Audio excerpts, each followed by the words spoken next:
আজকে আমরা স্মরণ করছি এই স্টেজ থেকে, কিন্তু তারপরে অপদার্থটা দায়িত্ব পেল, দায়িত্ব কাণ্ড গানের মতো শুধু খিচমেরি ফটো করে গিয়েছে, মানুষের হয়ে কথা বলেনি।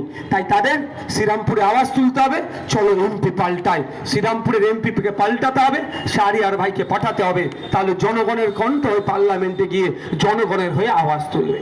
একটা এমপির কাজ কি? 5 কোটি টাকা খরচ করা, সাথে সাথে আরো বেশি করে যেগুলো চাওয়া পাওয়া, হসপিটালে ডক্টর নয়, নার্স নয়, তার বিরুদ্ধে সোচ্চার হয়ে নার্স ডক্টর যাতে বাড়ে সেখানে কথা বলা। আপনাদের বলে রাখি, হসপিটাল সংক্রান্ত বিষয় হচ্ছে বলে একটু বলে রাখছি, আমরা হুগলি জেলার মানুষ, একটু তথ্য দিয়ে রাখি। যদি তথ্যটা ভুল হয়, আমার তৃণমূলের বন্ধুরাদের উদ্দেশ্য বলছি, আমি যদি অসত্য তথ্য দিই আমাকে বলবেন সত্য তথ্য কি, আমি তারপর দিন থেকে সত্যটাই বলবো। এখন আমি সত্য বলছি, যদি আমার তথ্যটা মিথ্যা হয় সেটাকে আমি রেকটিফাই করে নেবো। আমি হুগলি জেলায় মানুষ কত আছে? ভোটার কম করে 50 লক্ষ আছে, কম করে প্রায় 50 লক্ষ ভোটার আছে, আর মানুষ 60 লক্ষের অধিক আছে হুগলি জেলাতে। হুগলি জেলার ক্ষেত্রে পশ্চিমবাংলা সরকার মেডিসিনের জন্য কত টাকা দেয় আপনারা জানেন? তোরা জানা আছে? 47 লাখ টাকা, 47 লাখ। আর জনগণ কত আছে? প্রায় 60 লাখ। তাহলে ভাবুন, একটা জনগণের মাথা পিছু 1 টাকা করেও কিন্তু পড়ে না। এইটা হচ্ছে রাজ্যের স্বাস্থ্যের বেহাল দশা। মানে আমার থেকেও খারাপ অবস্থা রাজ্যের স্বাস্থ্য ব্যবস্থার।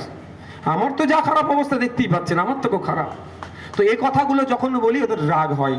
তো আমি যদি অসত্য তথ্য দিই তাহলে বলুন, আমি রেকটিফাই করে নেবো। বলুন আপনারা যারা আছেন, আজকে এখানে সিয়াখালা বাজার অনেক বেসরকারি হসপিটাল আছে, অনেক সরকারি হসপিটালের অবস্থা দেখুন কোথায়। সরকারি স্বাস্থ্য কেন্দ্রে গিয়ে পরিষেবা পাই আমরা, কোথা ছুটে যেতে হয়? হয় শ্রীরামপুর, সেখানেও পরিষেবা পাচ্ছি না, যাচ্ছি কোথায়? কলকাতায় চলে যেতে হচ্ছে, আর না হলে বেসরকারিতে যেতে হচ্ছে। কিন্তু জনগণের উদ্দেশ্যে বলি, যে তৃণমূল করেন, আমার কথা শুনে হয়তো মনে মনে গাল দিচ্ছেন, একটা নয় 4টে গালাগালি করুন, গালাগালি দিয়ে যদি মনটা শান্তি হয় দিন, অন্তত বলতে পারবো নওশাদ সিদ্দিকীর জন্য ওর মনটা শান্তি হচ্ছে, ও তো আমার কোনো যায় আসে না। তবে আমি যে কথাগুলো বলছি একটু শোনার চেষ্টা করুন, রাত্রে গিয়ে একটু ভাববে। এই 60 লক্ষের অধিক মানুষ হুগলি জেলায় বসবাস করে, মাত্র 47 লাখ টাকা দেয় মেডিসিনের জন্য। তাহলে আমাদের স্বাস্থ্যের দায়িত্ব কাকে নিতে হবে? সরকারকে নিতে হবে। আমার স্বাস্থ্যের পরিষেবার মধ্যে মৌলিক অধিকারের মধ্যে পড়ে আমাকে স্বাস্থ্য পরিষেবা দেবে। কিন্তু অপদার্থ তৃণমূল কংগ্রেস 700 সাথী কার্ড হাতে ধরিয়ে ছেড়ে দিচ্ছে। ওটা আমার প্রয়োজন নয়। আমি অসুস্থ হচ্ছে, বিনামূল্যে স্বাস্থ্য পরিষেবা দেওয়ার জন্য সরকার বলছে আমি প্রস্তুত নিচ্ছি, কিন্তু দিনের শেষে 700 সাথী কার্ড হাতে ধরিয়ে ছেড়ে দিচ্ছে। ওটার জন্য নয়, আমাদের আওয়াজ তুলতে হবে। যদি কলকাতার মতো, পিজি হসপিটালের মতো, চিত্তরঞ্জনের মতো, মেডিকেলের মতো, এনআরএস এর মতো এই ধরনের বড় বড় হসপিটাল প্রতিটা জেলায় একটা করে তৈরি করতে হবে। জেলার মানুষ কেন কলকাতায় গিয়ে ট্রিটমেন্ট করবে? এখানে একটা সিয়াখালার মানুষের, যদি একটা ভ্যান চালকের, একটা চায়ের দোকানদারের বা কোনো একজন মানুষের যদি হেভি ট্রিটমেন্ট নেওয়ার প্রয়োজন হয়, কোথায় ছুটে যেতে হবে? হয় বেসরকারি হসপিটালে যেতে হবে, 15,000 20,000 বিল দিতে হবে, আর না হলে কোথায় যেতে হবে? কলকাতায় ছুটতে হবে। ওখানে গিয়েও কিন্তু আপনারা বেড পাবেন না, ও কোনো দালাল ঘুরছে, 20,000 30,000 দেবে, তারপরে বেড পাবেন।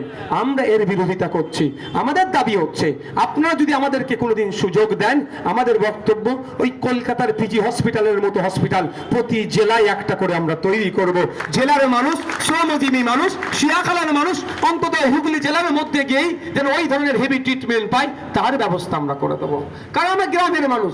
সিয়াখালার একজন ভ্যান চালক, একজন টোটো চালক, একজন অটো ড্রাইভারকে যদি কলকাতায় পাঠাই, আমরা পিজিতে পাঠাই এমার্জেন্সিতে, ও সব দেখে নিয়ে বলবে ট্রমা কেয়ারে যাও, অ্যাডমিশন হবে। এবার বলুন, ট্রমা কেয়ার খায় না আমাকে?